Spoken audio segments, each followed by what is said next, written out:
नमो वरहन्तारं नमो सिद्धारं नमो वार्याणं नमो वज्रायाणं नमो लोये सवसाहूरं शुद्धात्मानमनेकान्तं साधुमत्तं मङ्गलं वन्दे सन्दष्टसिद्ध्यर्थं सुन्दष्ट्यर्थप्रकाशकं मङ्गलं भगवान् वीरो मङ्गलं गौतम गणे मङ्गलं कुन्दकुन्दाद्योजनधर्मोऽस्तु मङ्गलं सर्वमङ्गलमाङ्गल्यं सर्वकल्याणकारकं प्रधानं सर्वधर्माणां जैनं जयतु शासनं नमः समयसाराय स्वानुभूत्या चकास्ते चित्तभावाय भावाय सर्वभावान्तरक्षदे ये छाया ध्यानिगहे कम कलंक दहे नित्य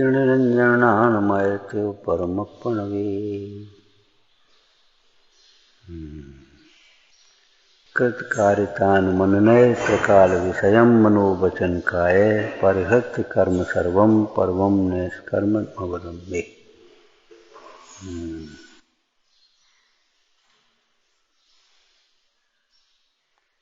निष्कर्म स्वरूप कैसा है? निष्कर्म स्वरूप जिसमें कर्म का प्रागेव पहले से ही अभाव है, जो न कर्म के द्वारा किया जाता है और न कर्म को करता है। निष्कर्म स्वरूप कैसा है? न जो कर्म के द्वारा किया जाता है और न जो कर्म को करता है, ऐसा परम निष्कर्म स्वरूप।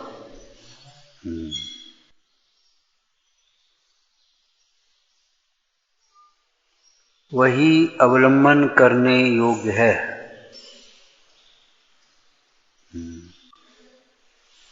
क्यों? उसी के अवलंबन से जीव सुखी होता है। अवलंबन करने योग्य का अर्थ बोलो। वही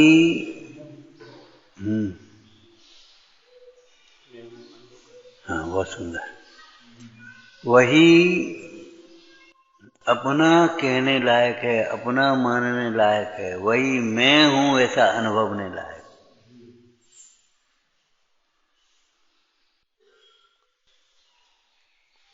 उस निष्कर्म स्वरूप के अतिरिक्त जिसे तुम अपना कहोगे वही धोखा खाओगे।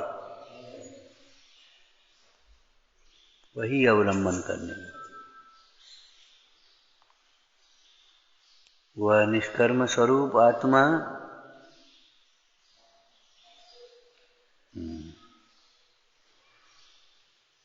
स्वभाव से ही ज्ञान आनंदमय है,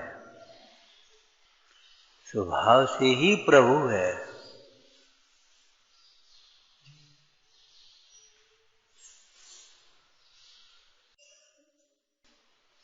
वह आत्मस्वरूप जब स्वभाव से प्रभु है तो उसमें अपनत्व करने वाले को प्रभुता क्यों नहीं मिलेगी?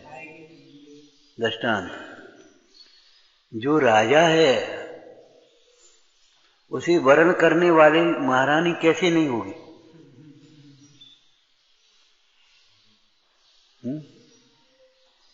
होगी? नहीं होगी। जो राजा है उसे वरण करने वाली रानी होगी। जो महाराजा है उसे वरण करने वाली महारानी होगी।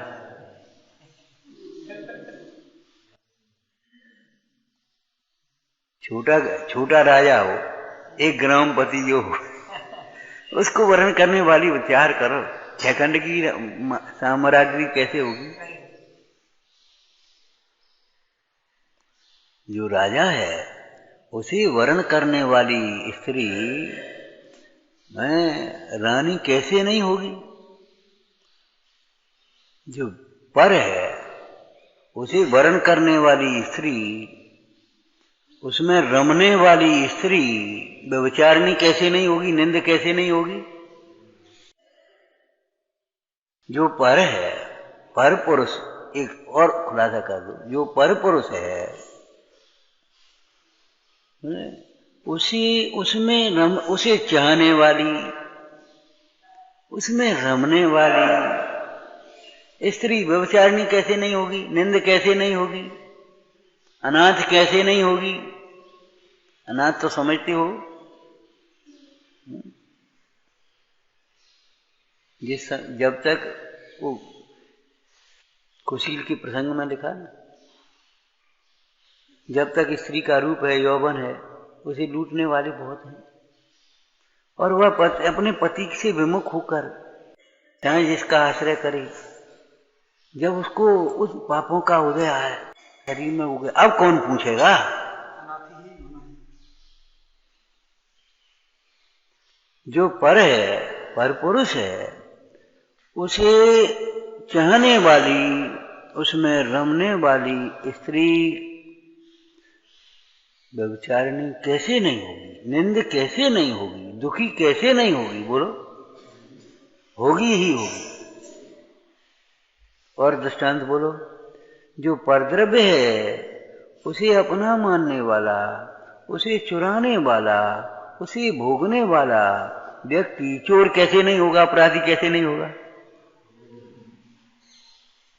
पराई जमीन हो चाहे पराई की वस्तु हो, उस पराई वस्तु को चुरा लेने वाला, अपना मान लेने वाला, उस पर लौकिक भाषा में कहें तो कब्जा कर लेने वाला, अधिकार समझने वाला आदमी अपराधी कैसे नहीं होगा?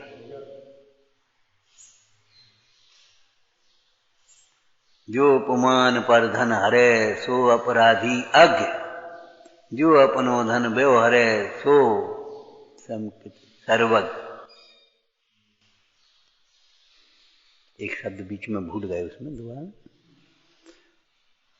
समय सार नाटक में कहा, जो पराये धन को अपना माने, उसी में अधिकार समझे, वो अपराधी कैसे नहीं होगा?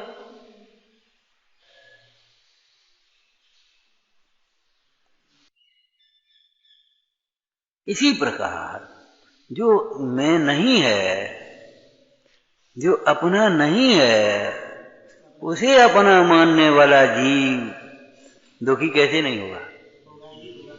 निंद कैसे नहीं होगा? भटकेगा कैसे नहीं? क्यों नहीं भटकेगा? भटकेगा।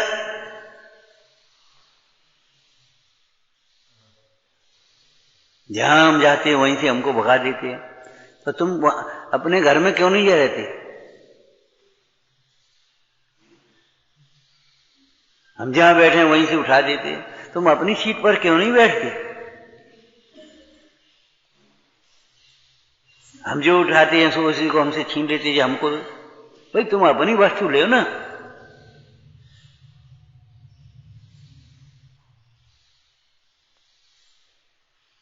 वह निष्कर्म स्वरूप आत्मा जो न कर्म के द्वारा किया जाता है और न कर्म को करता है, अज्ञान दशा में जीव ही कर्म को करता है, वो अलग बात है। यहाँ स्वभाव की चर्चा है।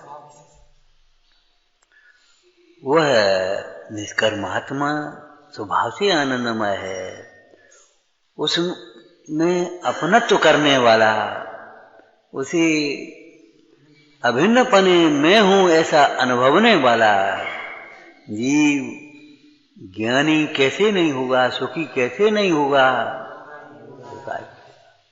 इसलिए निष्कर्म तत्व अनुभव नहीं योग्य है।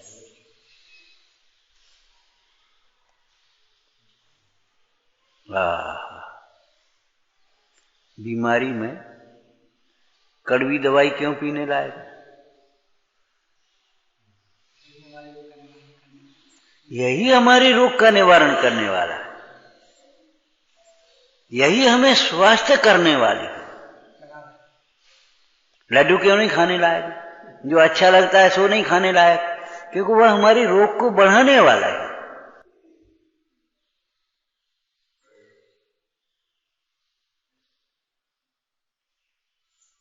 रागादिक का सेवन क्यों नहीं करने योग्य है? रागादिक हमारे दुख को बढ़ाने वाले हैं।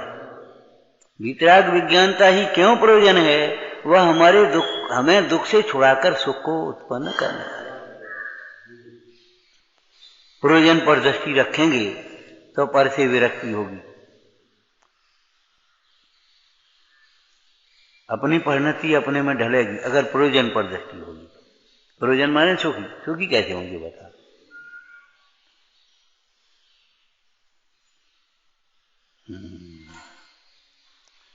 परमार्थ निष्कर्म स्वरूप आत्मा ही अवलंबन करने योग्य है। आचार्य भगवान कहते हैं परम निष्कर्म अवलंबन। मैं उस परम निष्कर्म तत्व का अवलंबन करता हूं। काय के लिए? निष्कर्म दशा की प्राप्ति के लिए। कैसी है निष्कर्म दशा? जो परम आनंदमय है, प्रभुतामय है। सब पूजते इसलिए प्रभुता नहीं, किसी के पूजा की जरूरत नहीं है, ऐसी प्रभुता।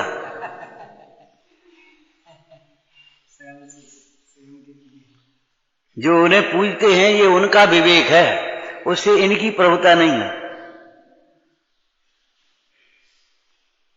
जो भगवंतों की भक्ति करे तो ये उनका विवेक है, उससे भगवान कोई भक्ति करने योग्य पूजनीय नहीं होगा।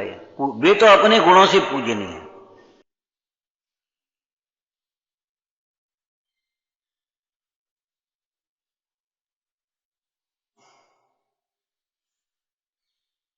ये परमार्थ हो गया व्यवहार। वे निष्कर्म परमेश्वर, वे निष्कर्म दशा को प्राप्त परमेश्वर, वे ही ध्यान करने योग्य हैं। व्यवहार हो गया। वे ही श्रद्धान करने योग्य हैं, विश्व में विश्वास करने लायक हैं। वही जिनवाणी सुनने लायक है, विचारने लायक है, समझने लायक है, एकाग्रता। कैसी है जिनवाणी? जो परम निष्कर्म तत्व को बताती है।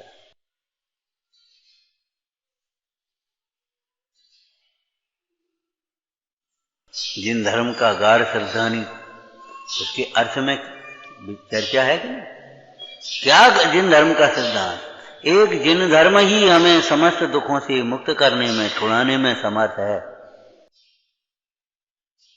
और ये जिन धर्म हमें समस्त दुखों से छुड़ाने में समर्थ है, इसलिए किसी अन्य दुखों से बचने के लिए भी किसी अन्य की अवलंबन नहीं। कुछ अर्थ समझ में आया? भेद इसमें नहीं आया। देखो, पारलौकिक प्रयोजन की सिद्धि के लिए, मोक्ष के लिए जिन धर्म, और लौकिक कार्यों की सिद्धि के लिए,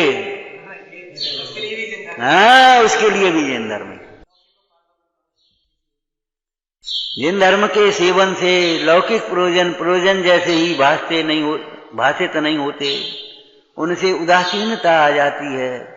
और जिन धर्म का सेवन करते हुए बीच में जो पुण्य भाव होता है, उससे लौकिक प्रयोजन भी स्वयं सिद्ध होता है।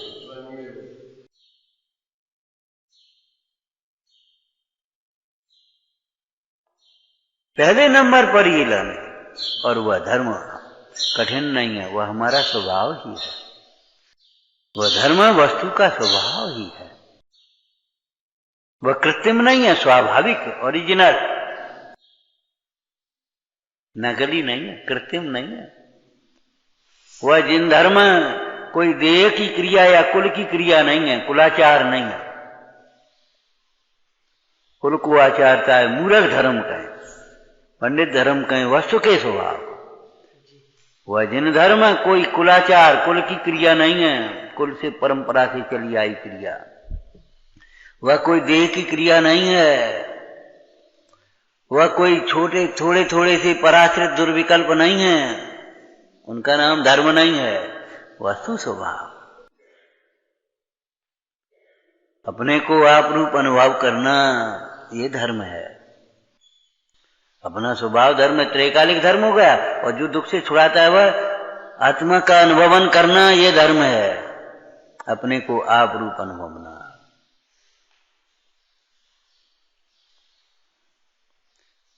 भाई गाना नहीं है, ध्याना है। गाना नहीं है, ध्याना है। वह मात्र गेय नहीं है। गेय गा में गा पे एक ही माता, गेय माने गाने योग। वह ज्ञेय है, क्षेत्रज्ञ, जानने योग्य है। वह श्रद्धेय है, श्रद्धा करने योग्य है। वह ध्येय है, वह है मात्र ज्ञेय नहीं, ज्ञेय भी वही है। क्या कहा? हाँ, नहीं नहीं, ज्ञेय भी वही है, गाने योग्य भी वही है। जब गाओ तो भी वही गा, सुनने योग्य भी वही है, सुनाने योग्य भी वही है, समझने योग्य भी वही है, विचारने का योग्य, व्यवहार लायक भी वही है।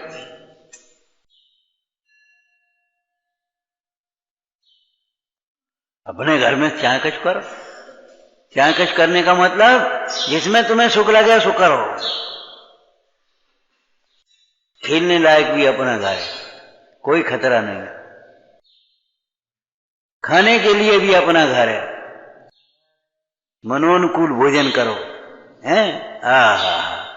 अरे अपना घर क्या कहें, विचार करो।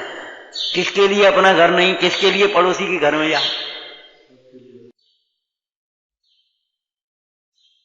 क्यों भाई? खाने के लिए अपना घर है और मलमूत्र विसर्जन के लिए दूसरे का घर है। नहीं नहीं, ऐसा नहीं है। नहाने के लिए भी अपना घर है, सोने के लिए भी अपना घर है, बैठने के लिए भी अपना घर है, धूप लेने के लिए भी अपना घर है, ऊपर चले जाओ। छाया के लिए भी अपना घर है, नीचे चले आओ। सर्वार्थ सिद्धात्म तया विधत्ते। पूछने लायक भी शुद्धात्मा, समझने सुनाने लायक भी शुद्धात्मा, समझने लायक भी शुद्धात्मा, भाने लायक भी शुद्धात्मा, विश्वास लायक भी शुद्धात्मा, एकाग्र होकर के जानने लायक भी शुद्धात्मा और रम जाने लायक भी।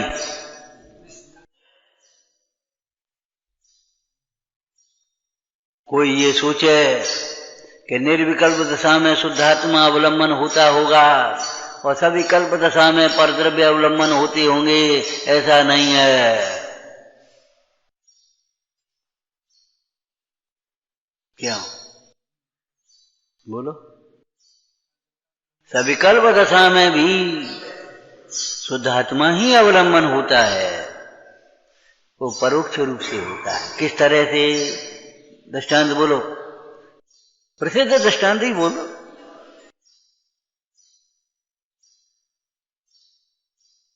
अरे प्रसिद्ध दृष्टांत तो स्त्री का है ना, परिणति स्त्री है, स्वभाव पति है।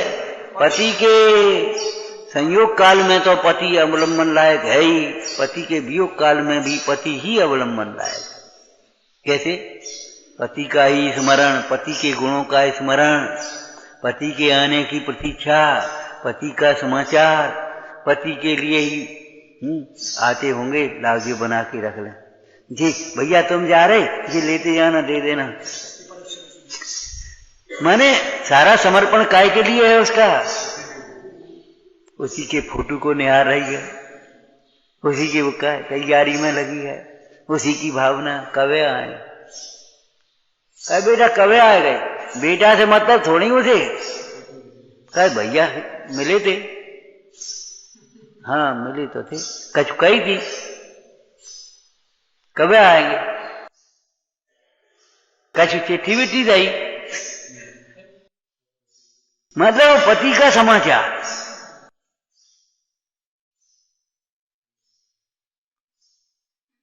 ऐसे परोक्ष रूप में भी जब सविकल्प दशा में भी शुद्धात्मा को दर्शाने वाले सिद्ध भगवान, अनंत भगवान, आचार्य उपाध्याय, साधु महाराज, जिनवाणी, यही तो है। बता अच्छा, अब इनमें से क्या सुनने लायक है? जिनवाणी से क्या सुनने लायक है? जिनवाणी से ये सुनने लायक है मैं शुद्धात्मा। जिनवाणी से ये सुनने लायक है शुद्धात्मा की विराधना दुख का कारण है, शुद्धात्मा की आराधना से सुखी होता है। अगर ये बातें अनसुनी करते हो तो आप जिनवाणी नहीं सुनते।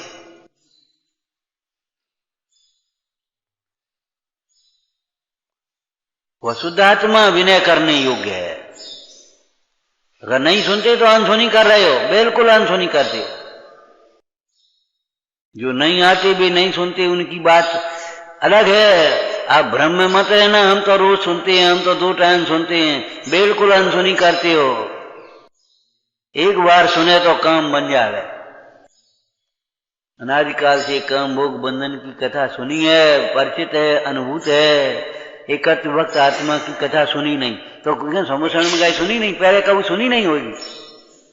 ऐसे सुनने को सुनना नहीं कहते, सुनी और चुप अपने चले और अपने काम में लग गए।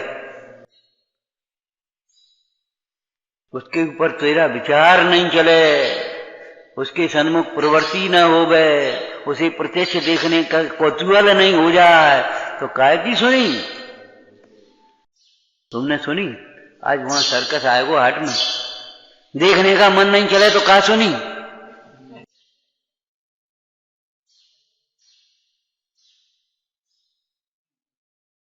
ये एडवर्टाइज काय को लगा रहे, सुनाए काय को सुना रहे?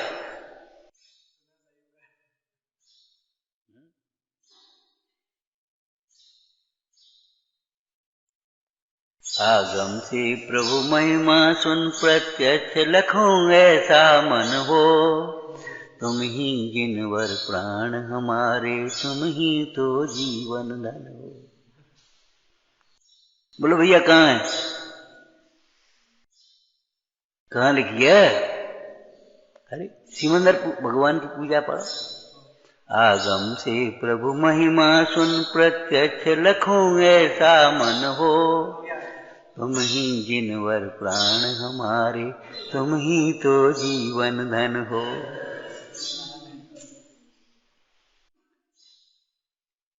यहाँ भगवान नहीं है, अनंत है, समोषण नहीं है। यहाँ विदेश क्षेत्र में होती है। कहाँ है विदेश क्षेत्र?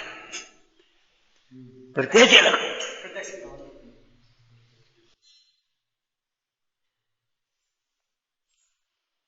ऐसी शुद्धात्मा आगम से प्रभु महिमा सुन प्रत्यक्ष लखों ऐसा मन हो। तू कौतूहली सन, तुम्ही जिनवर प्राण हमारे, ये व्यवहार हो गया। अशुद्ध चैतन्य स्वरूप आत्मा प्राण हमारा निश्चय हो गया।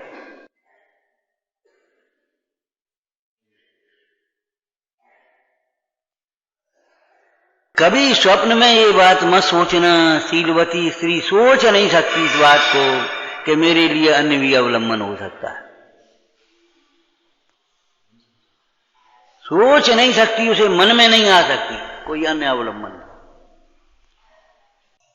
उसे अगर कोई कहे भी यहाँ तुम बीमार दुखी, तुम्हें को पूछे वारो है, तुम पैसा नहीं है, घर कैसो कच्चो है, पहनने के लिए तुम्हारे ऐसे हैं, तुम्हें हाथ से काम करने पड़ता है, चलो राजा के पास, यहाँ चलो, और वह राजा तुमको भग जाए यहाँ से, ये सुनने लायक नहीं। हाँ, ऐसी पाप की वार्ता मत करो।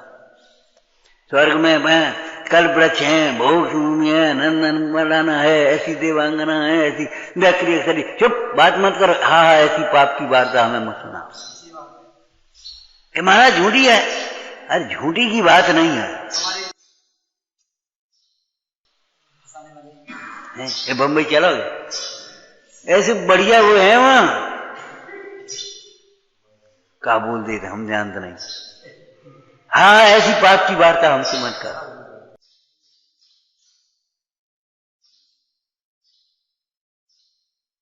अगर चलने का अभी कोई विकल्प होगा तो काय के लिए? वहां सुंदर तीर्थ है, मंदिर है, बहुत सुंदर, साधर्मी हैं, बड़े जिज्ञासु हैं। अच्छा ठीक है, तो देखते हैं। वहां बड़ा जोहरी बाजार है, बहुत बड़ा चौपाटी है, वहां इतने बड़े होटल हैं, इतने बड़े। अरे हाँ, ऐसी पाप की वार्ता हम विषय का सारा पाप है।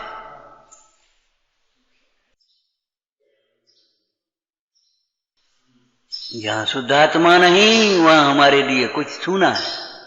जहां शुद्धात्मा है वहां हमारे लिए तीर्थ है। वही हमारा तीर्थ है, वही हमारा मंदिर है, वही हमारा गुरु है, वही हमारा देव है, जहां शुद्धात्मा। प्रभु आपने एक गायक बताया, गुरु आपने एक गायक बताया। वही गुरु, वही हमारा देव है, वही हमारा तीर्थ है।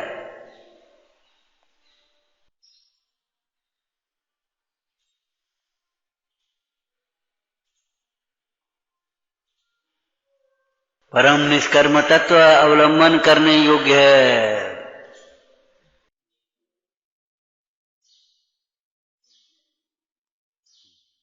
मात्र चिंतन करने योग्य ही नहीं, वह अवलंबन योग्य है।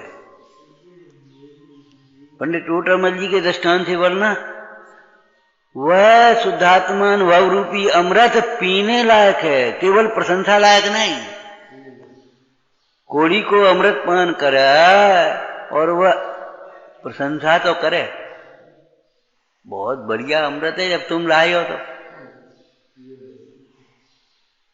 और अमृत तो हमने पढ़ा है, पुस्तक में पढ़ा है, अमृत पीने से हम बुढ़ापा नहीं आता, रोग नहीं होते, अमर हो जाते हैं, मरण नहीं होता। जो अमृत पी लेता है, और साहब क्या करें, बड़े भाग्यवान को मिलता है, हर एक किसी को थोड़ी मिलता है। अरे मूड मिलता हुआ जो धरे से पी तो ले।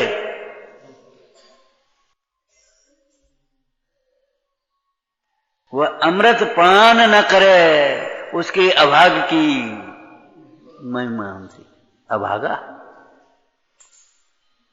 जो प्रशंसा भी नहीं करे, मुंह फेर ले, वह निंदा करे, वह तो महापापी है।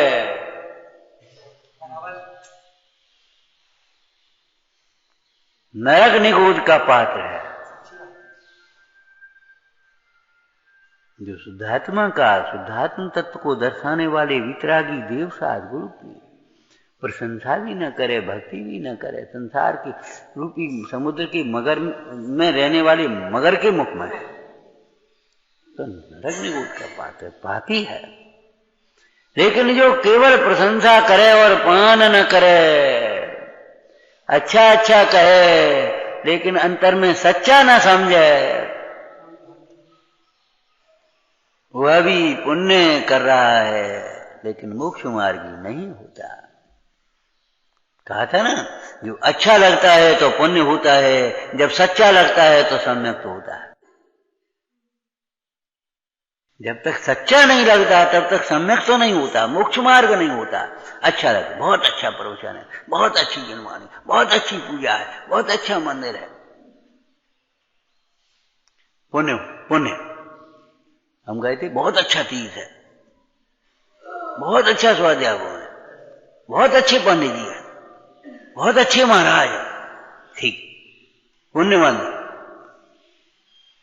सच्चे गुरु, सच्चा तत्व, सच्चा स्वरूप, ये सम्यक की पात्रता है।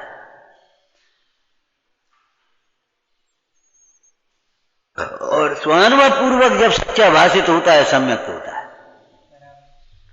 क्या कहा, निर्णय के बल से जब सच्चा भाषित होता है तब सम्यक का पात्र होता है, सम्यक के सन्मुख होता है।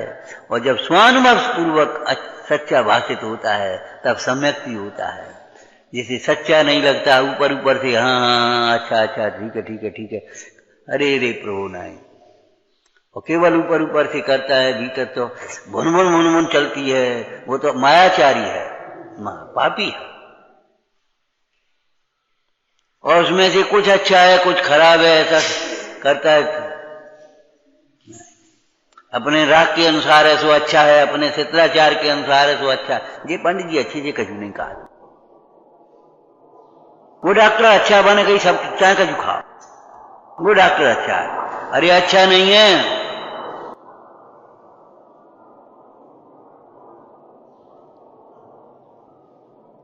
तुझे होश है? शास्त्र का वचन बोलना, जो मुख से भला कहे और दोष न छुड़ाए सो गुरु भला नहीं। ताड़ना करके वो दोष छुड़ाए सो गुरु भला जानना चाहिए। जो ऐसे दवा करके भी पीव निकाल दे बस है पूरा ठीक है, वह वैद्य भला है। जो तुम्हारा मीठा मिष्टान में रुचिकर भोजन भी छुड़ा करके तुम्हें स्वस्थ करे, वो वैद्य भला है। जो चाहे कुछ करो, चाहे कुछ खाओ पियो, और बस जरा सा रोक दवा, थोड़ी सी दवा देवे, थोड़ी देर को आराम मिल जाए, नशे की गोली दे देवे, नींद की गोली दे देवे, वह वैद्य भला नहीं है।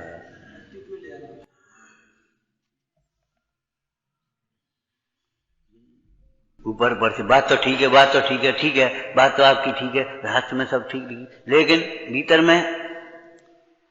भीतर में लगता ही नहीं है। हमारी भूल है, हमारा दोष है, हमारा अपराध है। विचार करो, विचार करो।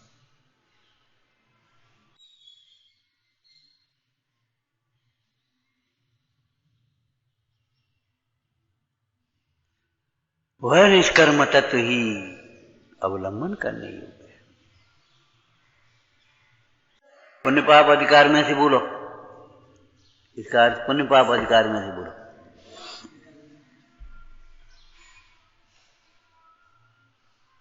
प्रश्न, हे गुरु, हे प्रभु,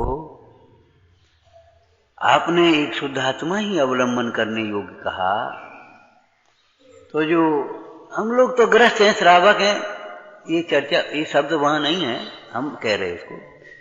जो मुनिराज हैं वे भी तो निरवलंबी नहीं होते। सविकल्प दशा में जब आत्मा में उपयोग नहीं ठहरे तब उनको शुभ भाव अवलंबन है कि नहीं, पुण्य अवलंबन है कि नहीं।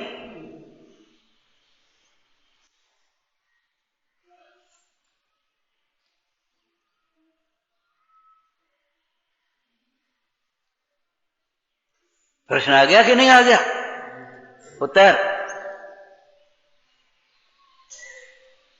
ज्ञान में स्थित होता हुआ ज्ञान को ज्ञान रूप अनुभवता हुआ ज्ञान ही उन योगी जनों को अवलंबन होता है। कि सविकल्प दशा में पूछ रहे हैं कि सविकल्प दशा में उसी ज्ञान को याद करते हैं जो ज्ञान में, वाह कैसी अनुभूति, ऐसी अनुभूति होती रहे, ऐसी अनुभूति में मग्न, ऐसे ही स्वरूप में मग्न, वाह क्या स्वरूप, क्या स्वरूप, क्या स्वरूप। जैसे कोई व्यक्ति कोई सुहावना सपना देखे और आंख खुल जाए तो फिर आंख बंद करके वो भी देखना चाहता है।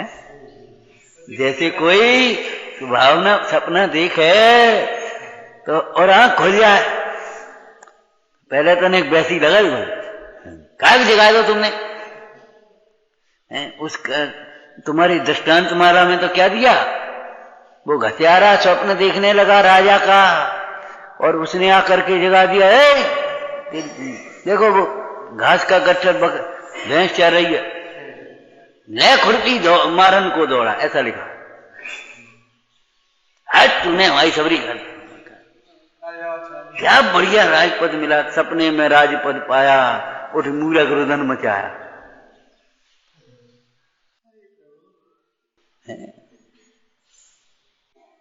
कोई वस्तु खावे ना भीतर और कभी कभी पाचन की कमजोरी से वो फिर मुंह में आ जाए, तुरंत जरा ऊपर निकला तो फिर उसी को चबा कर खा लेना चाहता है, थूकना नहीं चाहता है, तो है।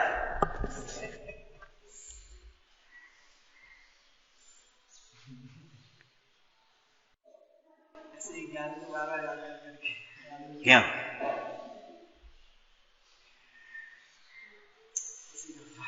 ये प्रैक्टिकल बात है व्यवहार की। जबकि भाई मुंह में उगाल आ गई वो तो थूक दे, कैसे वाह।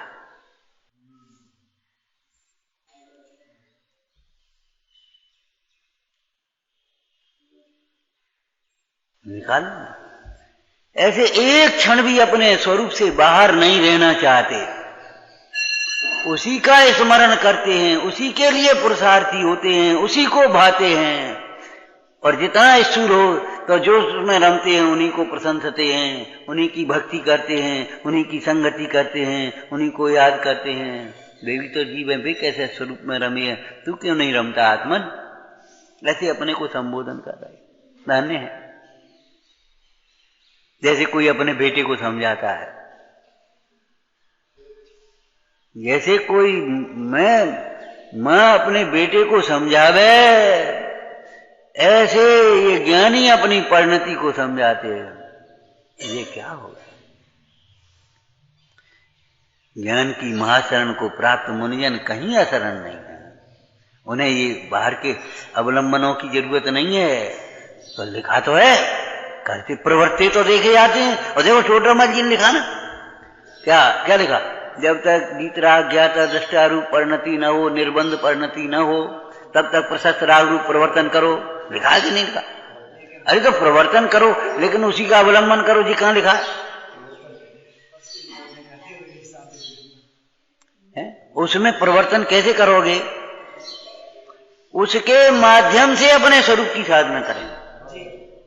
एक प्रत्यक्ष होती है, एक परोक्ष विनय होती है। जैसे सामने गुरु हो, गुरु की प्रत्यक्ष विनय और परोक्ष विनय होती है ना। तो गुरु सामने गुरु हो तो सामने तो उनके लिए खड़े होते, हाथ जोड़ते, नमस्कार करते, उनकी सेवा करते, उनकी नीचे बैठते, ऊपर, ये सब है ना। अब परोक्ष विनय कैसे होती है? परोक्ष रूप में भी जब वे गुरु नहीं होते तो उन गुरु को याद करते हैं, उनकी जय बोलते हैं, उनका प्रसंग उनके लिए समर्पित करते हैं। समर्पित करना जानते हो? बोलो। ये जो हम कह रहे भैया हमारा कुछ नहीं है, ये तो हमारे गुरु का है, उत्तम उत्तम तत्व है, ये हमारे गुरु का है, जो स्खलन है वो हमारा है। जिनसेन स्वामी ने लिखा, नहीं जिनसेन स्वामी ने नहीं, भूल गए, गुणवद्र स्वामी, गुणवद्र स्वामी ने लिखा, महापुराण पूरा किया। इसमें जो उत्तम उत्तम तत्व है वह हमारे गुरु का है। स्खलन हो जाए तो हमारा समझना, गुरु का नहीं समझना। यह है ट्रांसफर कर देना, समर्पण कर देना। तो बोलो गुरु का अवलंबन परोक्ष भक्ति है कि नहीं? ऐसे ये सभी कल्प दशा में शुद्धात्मा की परोक्ष आराधना, परोक्ष अवलंबन है अवलंबन और आराधना शुद्धात्मा का, किसी अन्य का नहीं। वह निष्कर्म तत्व ही अवलंबन योग्य है। अब कृतकार्यता अनुमोद न घटा, बस स्वयं अवलंबन करने योग्य है, कराने योग्य है, और वही अनुमोदन करने योग्य है। वही धन्य है, धन्य है, धन्य है, धन्य है स्वरूप प्रभु, धन स्वरूप लीनता, धन्य वीतरागता, धन्य सर्वज्ञता, धन्य जिनेश्वर देव तुम न से कर्म ज्वार।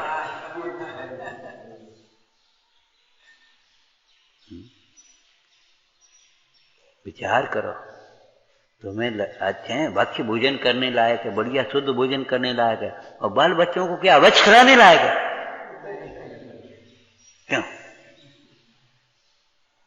कौन माँ ऐसी होगी है? अपन तो वो शुद्ध भोजन करे और बढ़िया शुद्ध घी खाए, और बच्चों को जिन्हें डाल दे दे, बाल बच्चन को डाल दे दे।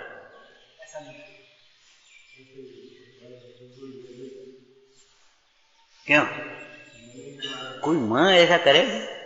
कैसे करे? कैसे कर पाएगी? नहीं कर पाएगी। इन्हें चाहिए है, अपन तो जमीन पर पड़ा हुआ उठा के नहीं खाएंगे, और बच्चों को जमीन तू खा ले, नहीं नहीं ए बेटा जमीन का नहीं खाते। तो शुद्धात्मा ही अवलंबन करने योग्य है, शुद्धात्मा ही अवलंबन कराने योग्य है, शुद्धात्मा अनुमोदना करने योग्य। परम निष्कर्म अवलंबे। ओम नमः।